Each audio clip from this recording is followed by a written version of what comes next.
민수기 35장 1절로 8절 말씀 교독합니다. 오늘 말씀은 레위인이 받을 기업에 대해서 말씀하시는 것을 내용으로 하고 있습니다.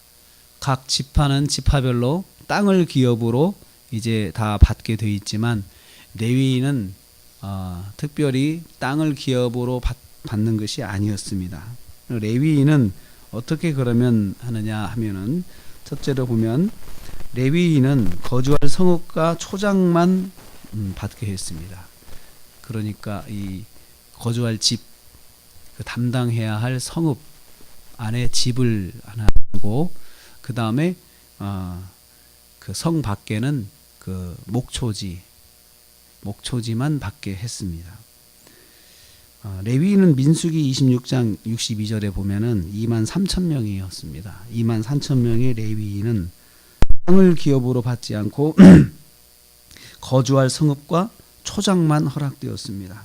성읍에는 집을 짓고 살고 초장에는 재산인 가축, 양과 염소 들을 먹이는 그런 관리할 수 있는 땅만 받아서 살게 하셨습니다.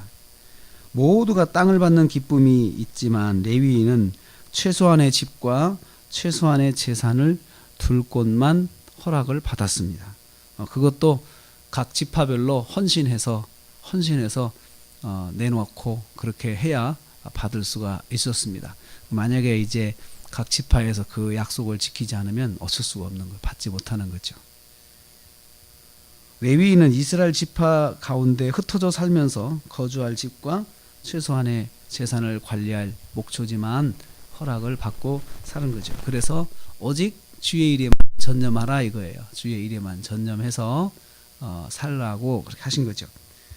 두 번째로 보면 성벽으로부터 사방 2,000규빗을 주어서 레위인은 받게 했습니다. 성을 중심으로 해서 2,000규빗만 레위인에게 제공되었어요. 그러니까 성벽에서 내다보면은 그 이 정도 거리면은 눈으로 다 볼 수 있는 거, 성벽에 서면 다 확인할 수 있는 것이죠. 그러니까 사방에 가축들을 풀어놓고 있으면서 만약에 멀리 있으면 성벽에 서가지고 안 보이면은 출장을 나가야 되잖아요.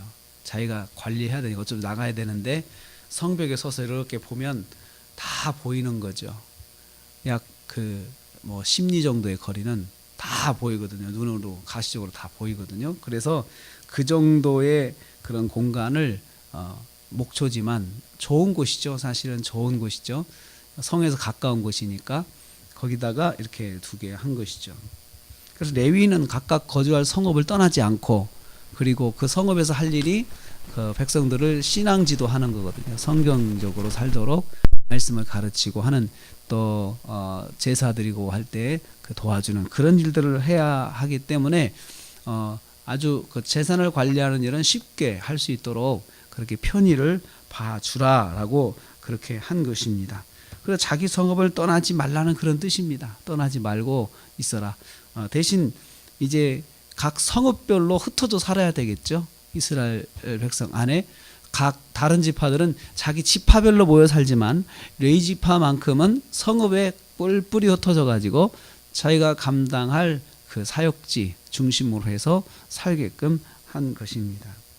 그래서 레위인은 48성읍에 흩어져 살았습니다. 그래서 48성읍 12지파마다 골고루 나눠서 48성읍에 흩어져 살았는데 그나마 6성읍은 도피성으로 사용되었어요. 그나마 자기 몫에서 또 6개 성읍은 그 특별히 도피성으로 헌신을 하게끔 하셨어요. 그러니까 레위인은 철저하게 하나님 일을 위해서 우선적으로 자기를 내놓고 사는 그 족속이 되었습니다. 그래서 총 48성읍 중에 6성읍 내놓고 나머지 42성읍에 흩어져 살라는 것이죠. 흩어져서 사는 것인데 그곳에서 이제 땅을 받게 되는데 백성들이 내놔야 되는 거죠. 백성들이 내놔야 되는데 많이 받은 사람은 많이 내놓고 적게 받은 사람은 적게 내놓고 이렇게 하나님께서 원칙을 정해 주셨어요. 그래서 공평하게 헌신해서 레위인을 섬기라 레위인을 섬기라는 거죠. 그래서 그렇게 하나님께서 원칙을 정해 주셨습니다. 거기서 살면서 그들은 주의 법도를 백성에게 가르치는 그런 일을 해야 합니다. 그래서 이제 그 잘 가르치면 자기들이 사는 땅도 보장을 받고, 잘 가르치지 못하면 보장받지 못하는 거예요. 그러니까 이스라엘 백성이 영적으로 하나님 말씀 안에 설 때 그 목초지나 또 성읍 안에서의 삶이 보장이 되고, 그렇지 않으면 이스라엘 백성들이 자발적으로 헌신하지 않으면은 뭐 자기 땅이 다 아까운데 내놓겠습니까? 믿음이 안 좋으면. 그러니까 그럴 때는 그냥 자기 땅 소유를 주장하면서 난 여기도 필요하니까 써야겠습니다, 이렇게 하면 어쩔 수가 없는 거죠. 그래서 사사시대에 보면은 그 레위인들이 자기가 거할 성읍을 떠나게 돼요. 떠나면서 그 영적으로 이스라엘 백성 지도하는 그 자리가 공석이 생기기 시작하는 거예요. 또 그렇게 공석이 생겨 떠날 수밖에 없었던 것은 또 그 목초지 주는 것도 사람들이 또 뺏어가고, 또 제대로 거할 성읍도 주지도 않고, 그러니까 이제 떠날 수밖에 없는 거죠. 근데 그 원인은 뭐냐? 못 가르쳐서 그런 거죠. 영적으로 서야만이 그게 보장이 되는데, 영적으로 서도록 가르쳐 줘야 되거든요. 근데 레위인들도 영적으로 타락하니까 하나님 말씀 안에 서 있지 않고, 그러니까 백성들을 가르치지 못하는 거예요. 그러니까 백성들이 또 믿음만큼 헌신하는 거니까 백성들의 헌신도 약해지니까 자연스럽게 레위인의 삶이 어려워지고, 그러니까 레위인들이 자기 있는 곳을 떠나서 자기 삶을 보장해 줄 수 있는 것을 자꾸 떠돌아다니는 거예요. 그게 사사시대의 영적인 혼란의 원인이 되었습니다. 어떻든 간에 하나님께서 레위인은 백성 안에 흩어져 살면서 백성들이 제공하는 그런 최소한의 그런 그 생활 공간을 가지고 살면서 백성들을 영적으로 지도하라, 이것이 하나님의 뜻이었습니다. 그래서 그것을 여기서 말씀하고 있어요. 오늘 말씀에 여호와께서 모세에게 말씀하여 이르시되, 명령하시는 거죠. 이렇게 하라라고 하신 거예요.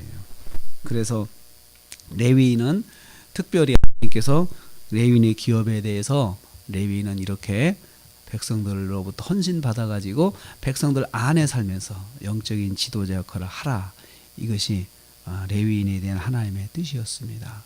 우리는 1차적으로 레위인은 오늘 목회자들을 말하죠. 그렇지만 오늘날 우리는 만인 제사장의 그런 신앙을 갖고 있습니다. 우리 모두가 다 레위인이다, 이렇게 생각을 하죠. 그런 의미에서 볼 때 우리는 세상 속에서 흩어져 살면서 그곳에 빛과 소금이 돼야 되죠.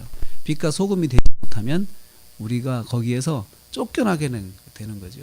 밟히게 되고 또 하나님의 영광을 가리게 되고 그렇게 되는데, 그것이 우리의 사명입니다. 그래서 너희는 세상의 빛이다, 너희는 세상의 소금이다, 이렇게 말씀하셨습니다. 그래서 우리가 오늘 하루를 살면서 빛과 소금 역할을 감당할 때 하나님의 영광 받으십니다. 우리에게는 그런 사명이 있습니다. 세상 속에 들어가서 빛으로 살아라, 소금으로 살아라 그랬습니다. 오늘 하루 저와 여러분이 영적인 레위인으로서 빛과 소금 역할을 잘 감당하는 저와 여러분 되시기를 주님의 이름으로 축복합니다.